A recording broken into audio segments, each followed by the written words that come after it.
আমাদের এই পৃথিবীতে এমন এক প্রাণী আছে যার ওজন একটি জেট বিমানের থেকেও বেশি, এমনকি এটি এত বড় যে তার হৃদয় একটি ছোট গাড়ির মতো। আজ আমরা জানবো সেই রহস্যময় প্রাণী নীলতিমির ইতিহাস, যার জন্ম হয়েছে লক্ষ লক্ষ বছর আগে এবং আজও যার অস্তিত্ব আমাদেরকে অবাক করে দেয়। নীলতিমি বা ব্লু হুইল হচ্ছে পৃথিবীর ইতিহাসে সবচেয়ে বড় প্রাণী। বর্তমান প্রাণী জগতে পৃথিবীর ইতিহাসে যত প্রাণী এসেছে তাদের মধ্যে এটি সবচেয়ে বড়। একটি প্রাপ্তবয়স্ক নীলতিমির দৈর্ঘ্য হতে পারে প্রায় 80 থেকে 100 ফুট পর্যন্ত এবং ওজন হতে পারে 150 থেকে 200 টন পর্যন্ত। নীলতিমির পূর্বপুরুষেরা ছিল ছোট আকৃতির স্থলচর প্রাণী। প্রায় 5 কোটি বছর আগে এরা সমুদ্রের দিকে অগ্রসর হতে থাকে। ধীরে ধীরে তাদের অঙ্গ প্রত্যঙ্গ পরিবর্তিত হয়, পা রূপ নেয় পাখনায় আর দেওয়া হয় পিচ্ছিল, যাতে সহজে পানির নিচে চলাচল করতে পারে। আজকের এই নীলতিমির রূপ গঠন হয় প্রায় 15 থেকে 20 লক্ষ বছর আগে, যখন জলবায়ু পরিবর্তনের কারণে খাবারের জন্য বিশাল সমুদ্র অঞ্চল বিশ্লেষণ করা দরকার হয়ে পড়েছিল। বিজ্ঞানীদের মতে নীলতিমির শরীরের প্রতিটি অংশই রয়েছে অবাক করার মতো।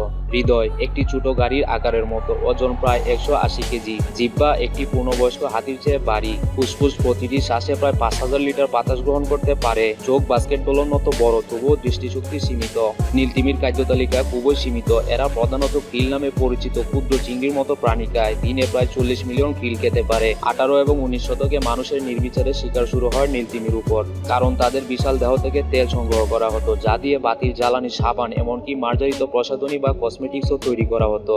20 শতকের শুরুতেই প্রায় 3 লক্ষ নীলতিমি হত্যা করা হয়। 1966 সালে আন্তর্জাতিকভাবে এদের শিকার নিষিদ্ধ ঘোষণা করা হয়, কিন্তু তখন অনেক দেরি হয়ে যায়। বর্তমান পৃথিবীতে 10,000 থেকে 25,000-এর মতো নীলতিমি টিকে আছে। নীলতিমির ডাক পৃথিবীর সবচেয়ে জোরালো প্রাণীর শব্দ। এটি পানির নিচে 800 কিলোমিটার দূর পর্যন্ত পৌঁছাতে পারে। এই ডাকের মাধ্যমে তারা যোগাযোগ করে, সঙ্গী খুঁজে এবং নিজের এলাকার নির্ধারণ করে। এরা সাধারণত একাকী বা ছোট দলে থাকে এবং প্রতি বছর হাজার হাজার কিলোমিটার পথ পাড়ি দেয়। শীতকালে এরা উষ্ণ পানির দিকে যায় বাচ্চা জন্ম দেওয়ার জন্য, আর গ্রীষ্মে ফিরে আসে ঠান্ডা পানিতে খাবারের খুঁজে।